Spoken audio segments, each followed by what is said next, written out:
Hi everyone, my name is Mia Harris. I did my flashcard presentation on septic shock. Septic shock is considered the most severe form of sepsis. Sepsis is when the body responds to infection by releasing chemicals into the bloodstream, which can trigger inflammation throughout the body. This causes damage to multiple organ systems, leading to organ failure and even death. Pathophysiology. So septic shock occurs when the body responds to a foreign agent, particularly gram-negative bacteria, which causes pro-inflammatory and anti-inflammatory activation by the immune system.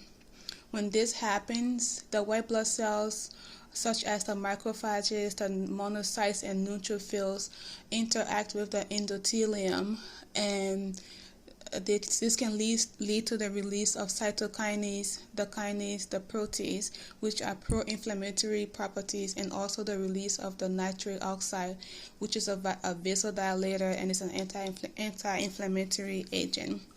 The endothelium of the primary site of the infection suffers vascular injury, just injuries to the smaller blood vessels, but also activates the coagulation and complement cascade, causing further damage to the vascular tissue, which can lead to capillary leakage. When this happens to multiple organs in the body, it can lead to septic shock, which is the effects and clinical manifestations of the severe form of sepsis.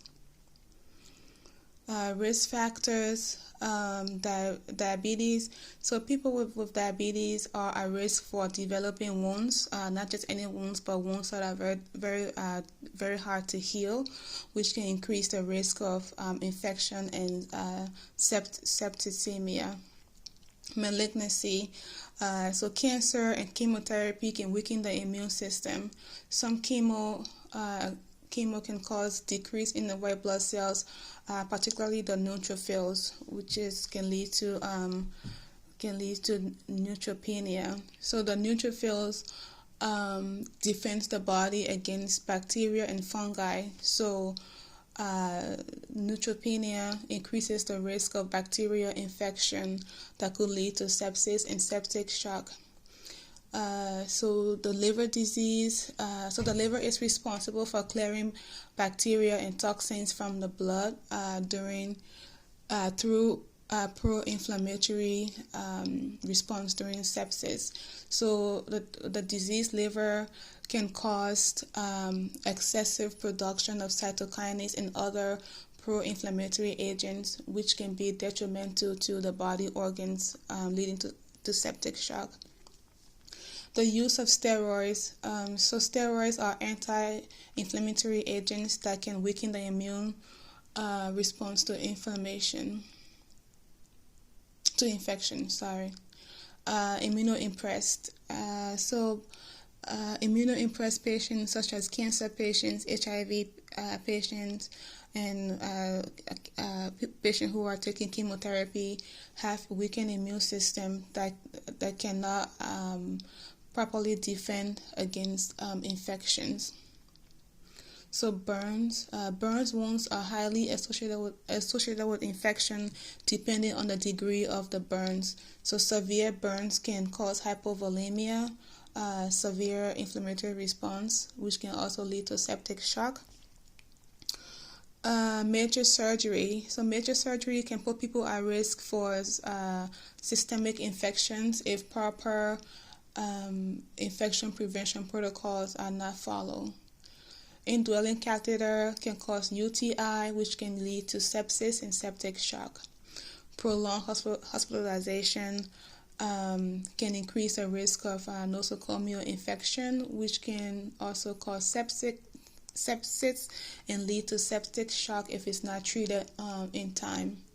Chronic kidney disease. People with chronic kidney disease and are on dialysis, they have a vascular fistula right under the skin. So the fistula filters the blood between the artery and the veins. So they have the fistula under the skin, which can provide a direct pathway for pathogens to enter the bloodstream. So major signs and symptoms of septic shock includes hypotension. So the dilated blood vessels can cause dilated blood vessels caused by the release of nitric oxide can cause the drop in the blood pressure.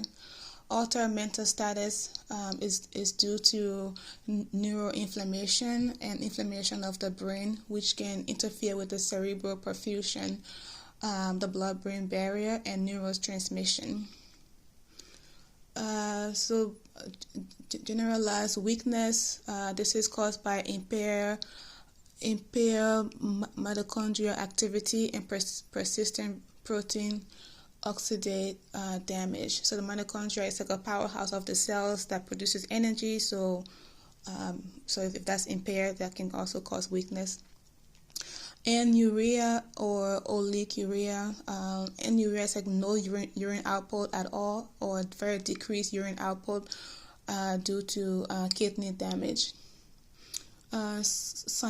Cyanosis can be caused by poor tissue perfusion due to damage to the blood vessels. Ileus is just paralysis or slow functioning of the digestive tract, and this can be caused by inflammatory response in the intestinal muscles. Diagnostic testings for septic shock. The lab tests. The laboratory test can be done. So leukocytosis can be a diagnosis. So leukocytosis is just white blood cells that are higher than 12,000, and then or leukopenia, as we mentioned earlier, which is for the neutrophils, the drop in neutrophils. So the neutropenia is the white blood cells that are less than 4,000.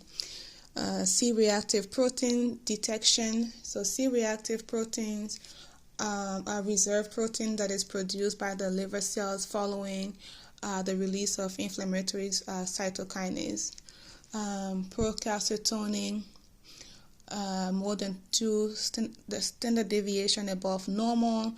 So the procalcitonin is produced in response to bacterial infection. Mixed venous circulation of more than 75%. So the normal is 72 to 75. So the mixed venous circulation is just combination of blood from the both the superior and inferior venous circulation. So the percentage is higher for septic patients due to the damage to the capillaries and blood vessels. The coagulation. So when the INR is more than 1.5 or the PTT is more than 60 seconds. Thrombocytopenia, which is a platelet levels that are less than 100,000 milliliter. This is due to decreased platelet production.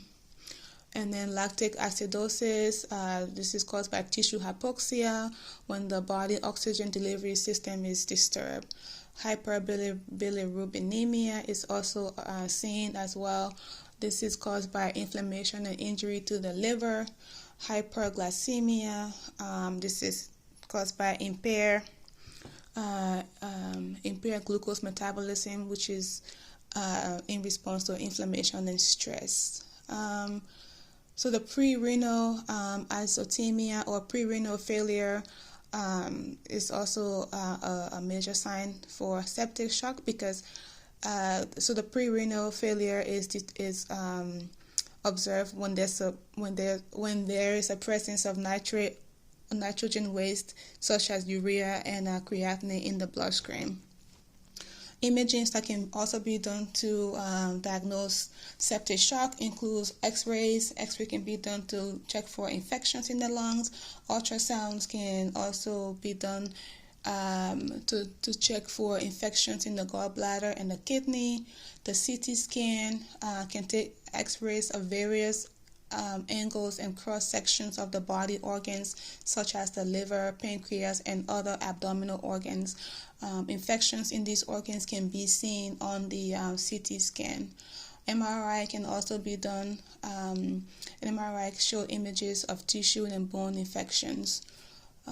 So this is the end of my presentation.